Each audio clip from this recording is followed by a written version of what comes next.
All right, this chapter is a biggie, all right? This is going to be on flash photography. Flash photography is extremely important, just like everything else we're learning. These are all fundamental things. They're all basic, and you're going to use them for the rest of your photographing life, okay? So these concepts, that they're going to be something that stick with you. So flash photography, very important. We're going to go over the basics right now. Flash photography can be described as very simply, being able to put light on something that there's not enough light on. So, in certain situations, there are times when no matter what you do with your, shutter speed or your aperture, you're not going to be able to get the shot because there's not enough light.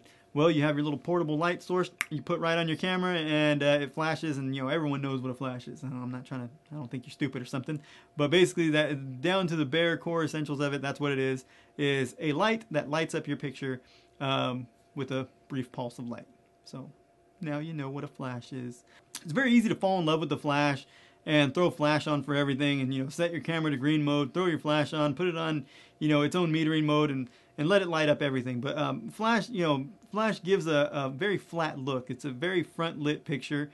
There's not going to be detail. There's not going to be a sense of depth. There's no shadows and things. Flash has a tendency to just throw out an overwhelming but good amount of light onto things.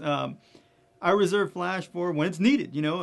Flash isn't always needed, but when used correctly, flash can be used a lot. It can be used all the time, and there are many different ways to use a flash. We're going to go over those ways to use a flash so that you're going to know the best ways at the best times for you. So check it out. A camera mounted flash is awesome. One thing that you can do with these that you can't do with your with your on camera flash or your in-camera flash, one thing that you can do with these is you can use this right here to pivot. You can pivot this right here so you can get bounce flash. And what this does is you want to bounce your flash off of the ceiling. In a low ceiling situation is perfect. So sometimes in a small hall or in people's homes, if you shoot this up at the ceiling, what it's going to do is it's going to hit the ceiling and come back down as a bigger ray of light. So it's going to hit the ceiling and it's going to come down and it's going to light everything up very soft. It's beautiful light. So to have just for that, it's worth getting one of these. Just to be able to bounce that flash, it gives a look that no one else is getting unless they have one of these. It's professional equipment. You can angle it. So even if you have your camera tilted like this, and you want to bounce off the ceiling, you just turn it this way and it bounces off the ceiling. If you have your camera tilted like this, you can angle it this way and it bounces off the ceiling. So no matter what, you can bounce it off the ceiling, you can bounce it off the walls. You can use this little device right here, opens up doors to do all sorts of things and get all sorts of cool effects with your flash. Now that's bounce flash. It can only be achieved with one of these. I would strongly recommend getting one of these when you start doing things, especially if you start doing professional work.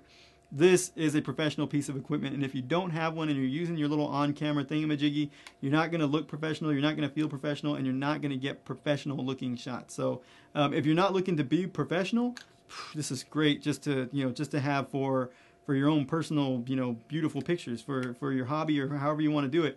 This is fantastic. Make sure that it's a good model. Make sure that it's going to fit with your camera. If you have a Nikon, go with the Nikon. If you have a Canon, go with the Canon. And make sure it's got your swivel head, because it'll look like it does, and some of them don't. And then if you can go this way and that way, oh, you're killer. You're large and in charge. So check that out. It's fantastic stuff. This right here is a small diffuser just to send that light going in more directions. It just diffuses it a little bit. Works great. There's also things you can put on here, like a small softbox or something. They sell them. I never use those. I'm all about bouncing. So that's bounce photography in a nutshell. And it's great. It's perfect. It works for me. It works like a charm. Now, you don't have to be in a low light or a no light situation to use your flash. Your flash can be used to what's called a fill flash. So what it's going to do is even on a sunny day, especially on a sunny day, you can use your flash just to fill in shadows, to make so the contrast between the lighted side of the picture and the dark side of the picture is not so much. Now, if I can give you an example of that, I guess over here you can see my shadows in my face. Well, if there was a fill flash, if there was a light coming from this direction that was less powerful than this light, it would just fill in these shadows a little bit. So it would bring out the details in this side of my face. It would light it up. Now your flash, what you can do is you can have your flash fire real quickly you know, because your picture's really quick. But you have your flash fire to be that fill light, so it's a fill flash. And what it's going to do is it's going to expose the shadow side of the face a little less than the light that's exposing the lit side of the face.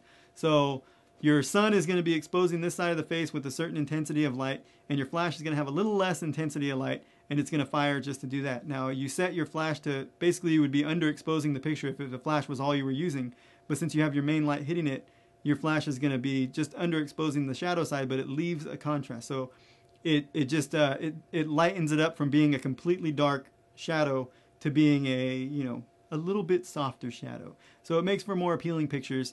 And fill flash is, it's a very, very good way to do sunlit pictures. It's almost necessary a lot of times. So also, even with your in-camera flash and with of course your mounted camera flash, you can do an exposure compensation so that you can get that fill flash. What your camera's going to do, it's going to meter the situation. And since you already have your main light hitting your subject and you're already metered for that, you just want to fill in those shadows with your flash. What you do is you set a exposure compensation. So your flash thinks it's going to underexpose the picture, but all you're doing is making sure that you just fill in the shadows. That's a good way to accomplish, a fill flash. Keep in mind when using fill flash, your flash isn't lighting the picture, it's just filling in the shadows. So it's not going to be more intense than your main light, whether it be the sun or a light source of whatever you're choosing. Your flash is going to be about half as powerful, or more or less, however you prefer it to be, but it's going to be less powerful than your main light, and it's just going to fill in the shadow side of your subject and make those shadows a little less harsh. So that's what fill flash is. Practice it. Everything I'm teaching you here, I don't expect you to just watch it and know it. You're gonna have to practice it. You have to learn something by acting and by doing it. So go out there, practice it, do it. If you need a few pointers, come back and watch it again. But you're gonna need to do it. So do it, experience it, and get that experience, get that knowledge through experience. So I'm planting seeds, and you take them with you, and nurture them and grow them into big trees of knowledge. So practice makes perfect, and with flash and doing fill flash and bounce flash and all that good stuff, it's no different.